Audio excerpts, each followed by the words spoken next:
Hey, what's up, Wazalendo? Every single day, you're hearing about taxes, the high cost of living, and our exploding national debt. As of March 2025, Kenya's public debt hit a record high of 11.36 trillion shillings. It feels like a bottomless pit, right? But what if I told you a massive chunk of this debt is actually illegal, what we call odious?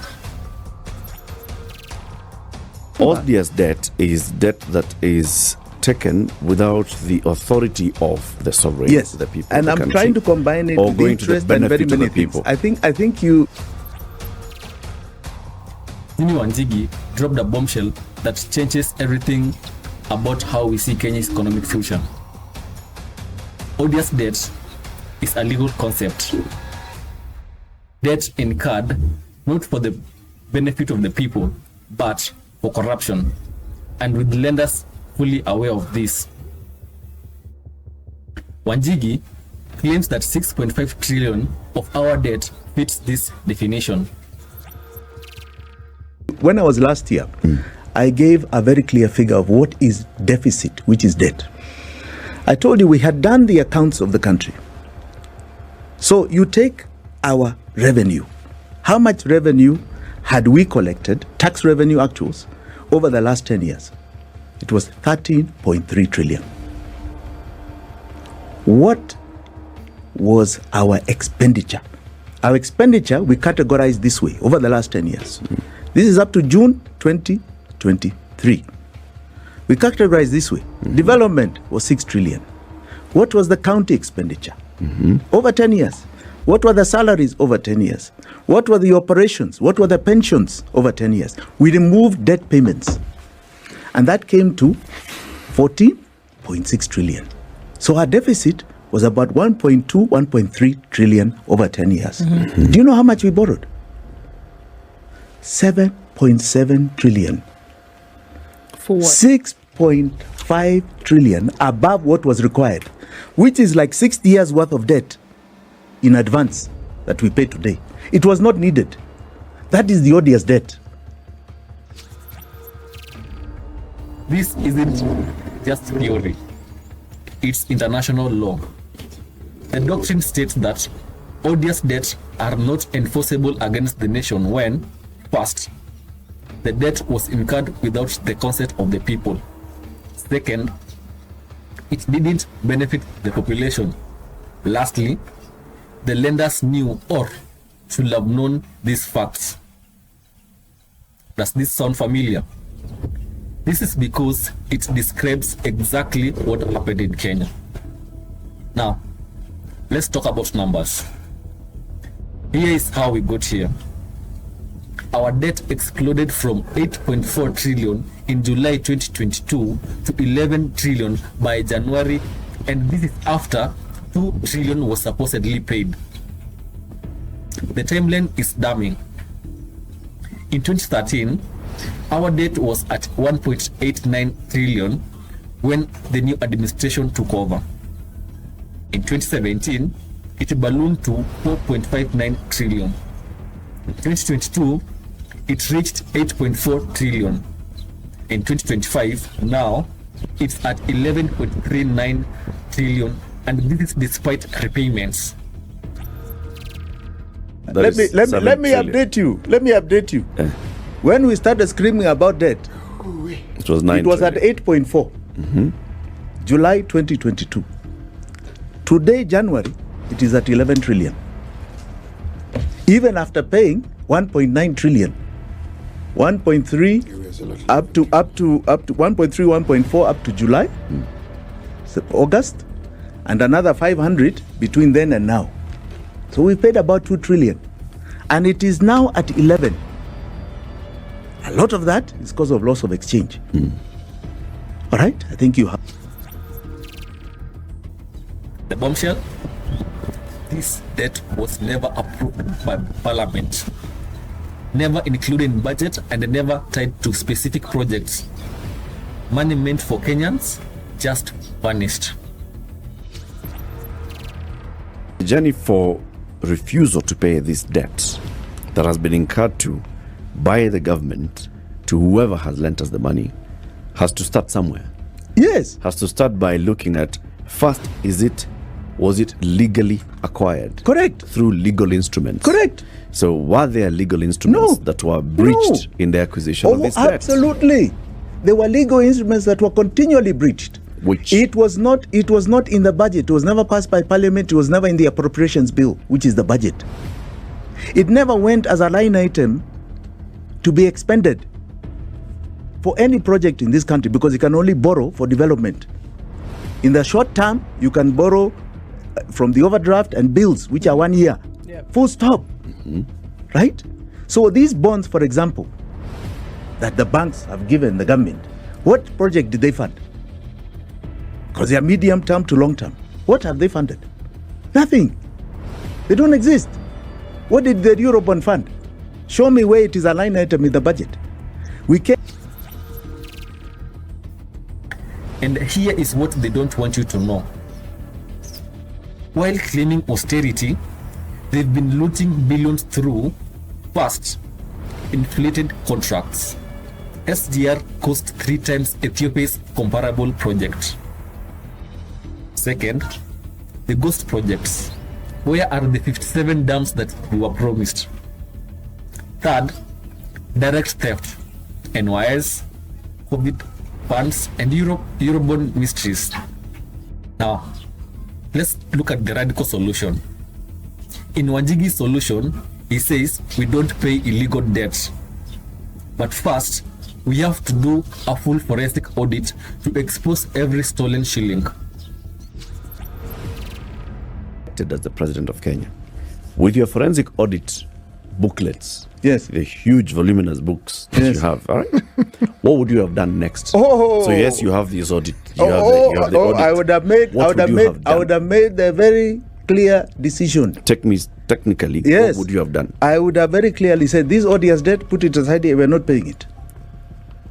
We're not paying it. Yeah, but Jimmy, it can't Right? just be because. And all those you have who done believe that it is payable, come here and tell us which law you followed. Right? Because it's called buyer beware. Which law did you follow to give Kenya this money? Show us what it has funded. Essentially, tell us why it is Kenya owes this money and why they should pay Yes. for it. This isn't radical. It's our right. Countries have done this before. Let me name them. First, we have Ecuador that audited and reduced debt by 70% in 2008. Second, we have Iceland that jailed bankers after 2008 crisis. And lastly, we have South Africa that is currently investigating odious apartheid era debts. And the process is very clear. Number 1, immediate moratorium on debt payments. Second, comprehensive forensic audit by international experts. Third, repudiate our odious debts. And lastly, prosecute those responsible. Would not pay it. No. Eric, are you asking what process? Yes, I want to know the process? process. What would you do? You can't just wake up one day because the president has said, "Oh, by the way, Kenya is not going to pay any more Because we debt." didn't It's borrow because this. I don't see how you. No. And if you Is there a think process to if you this think I owe declaration? you, come. You know, there is what is called threshold for odious debt. And I would say that the forensic audit we have done, which we would like adopted by the different government agencies, that is something you give Auditor General to say, even commission your own forensic auditor, because it's not a forensic auditor. She's not a forensic auditor. Right? And say, please, let us make sure it concurs. You've had the COB on this show, said we don't even know what this debt is anymore. We don't even have a debt register. It's amorphous inside there. You tell people go inside because now you have the power to tell people to go inside and verify the forensic audit we have done. Once it is verified, because it will take a very short time, these are numbers that are open for everybody. Once it is verified, I can assure you of something. We would not pay the odious debt, and it would bring our tax to revenue targets in terms of how much tax we are taking to pay debt to no more than about 30%. Yes, And that would free Kenyans Now, while we're fighting this, the IMF demands more taxes to pay these dubious debts. They are not helping Kenya. They are enabling theft. The IMF knows this debt is suspect, yet they demand austerity measures that crush ordinary Kenyans.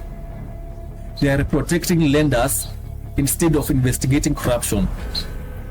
And they are enabling continued borrowing despite clear misuse. Their help comes with strings attached, strings that hang Kenyan taxpayers while protecting the deals. Creditors, where they say you have both domestic and foreign debt. Let us see what the sovereign is prepared to swallow with their local debt. Then we, as IMF, as so on and so forth, will look to see how we can assist you with your external debt, which is them. All right? That's how it begins. Now, thereafter, I think it's important to understand, you have an inflation rate that goes to the extent, because nobody wants your currency. Even you don't want to hold on to your local currency. Yes. So in Ghana, the CD lost value to about 50%. That was the inflation rate.